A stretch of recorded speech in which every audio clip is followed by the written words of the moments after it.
yang dia interview tu ramai yang dah reverse kan, daripada kata 5A ke pada 5 ke 3 ke, maknanya banyak yang dah reverse. Saya orang kata yang buah pinggang ni tak boleh reverse. Saya macam rasa pelik lah pula. Kenapa yang ni kata boleh reverse, yang ni kata tak boleh reverse? Tu saya nak cuba.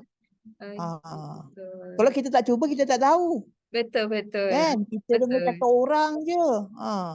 Saya Betul. sebenarnya, saya dah jumpa, maknanya kita FB tu dari Januari tau. Tapi saya tak ikut sepenuhnya. Bila ada interview, baru saya ikut. Lepas tu ikut program, program dia, seminar dia, saya ikut. Baik Kencing Manis pun saya pergi dekat Setia Alam. Buat pergilah hari tu. Lepas tu, saya pergi.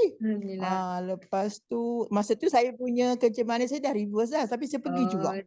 Saya dapat 4 kali bekam. Hemoglobin 11.1. Buat IF. Lepas tu saya buat jalan, makan, ikut kadang-kadang saya makan ni saya sehari sekali saja. Tomat tu kalau hari Senin dengan hari Khamis je lah. Masalah. Saya rasa. Kalau rasa macam rasa lemak kan kita ada MCT oil. Kita belasah je lah benda tu.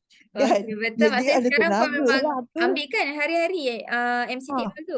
Kita ambil budak tu, kita kuranglah sikit lapar. Lapar tu orang kata bohong lah, kata tak lapar kan. Lapar tu tetap lapar. Tapi kita boleh kontrol. Sebab kita tahu kan, kita ni nak reverse kena disiplin. Jangan kita ikut suka kita je. Kan? Klinik kerajaan, saya cakap doktor, saya punya bacaan Kencing Manis saya dah 47, 46. Perlu ke saya nak makan ubat? Saya kata. Tak ada masalah, dia kata tak makan ubat. Saya tak makan.